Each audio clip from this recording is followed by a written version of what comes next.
Bonjour à tous, aujourd'hui une nouvelle vidéo pour faire suite à la précédente.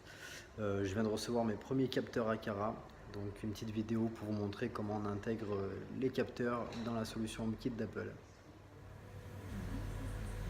Donc voici ma première commande. 4 capteurs de température. J'en déballe un pour vous montrer.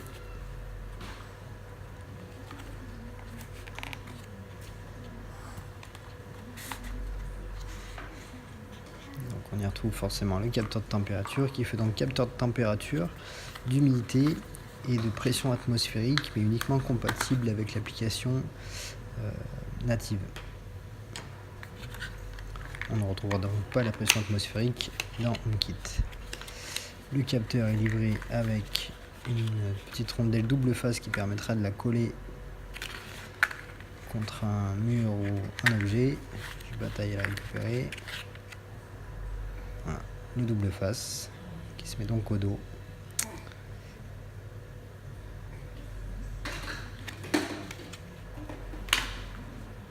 Dans la boîte, on retrouve également une notice. Bon, dommage, tout est en chinois. Pour ma part, j'ai pas compris grand chose.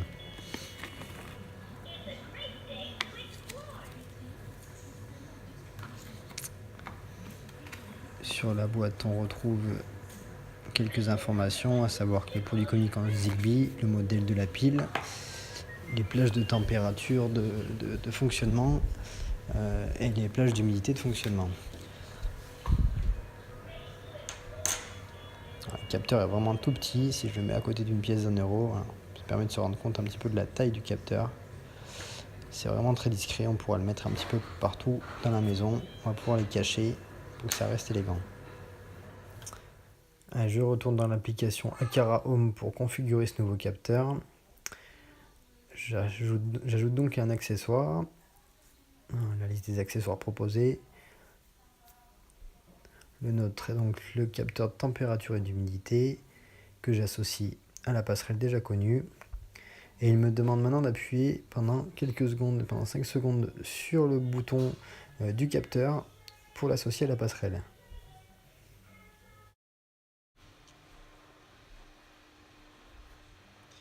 Allez, j'appuie donc sur le capteur.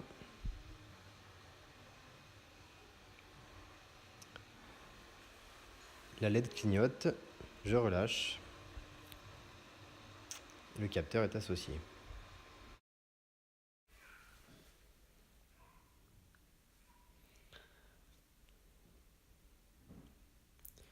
On retrouve donc le capteur. Je le renomme.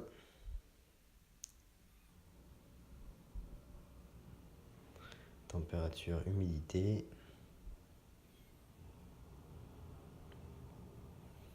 Pour la chambre parent. Donc je choisis la pièce associée.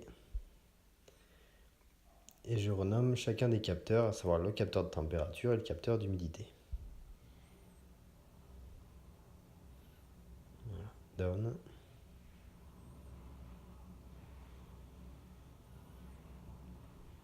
On retrouve donc le nouveau capteur. On voit que le nom n'a pas suivi sur la partie humidité. Je recommence, humidité. Ok.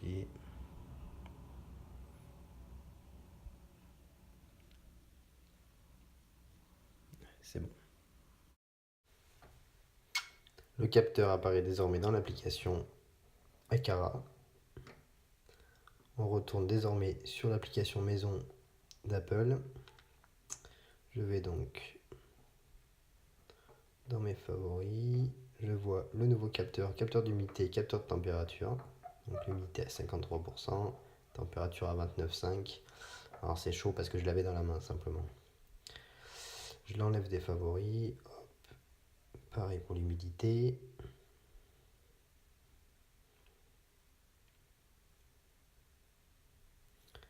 Je vais dans la chambre parent et je retrouve bien mes deux capteurs. Alors petit retour d'expérience après plusieurs semaines passées avec ces capteurs Aqara. Je suis très satisfait des capteurs.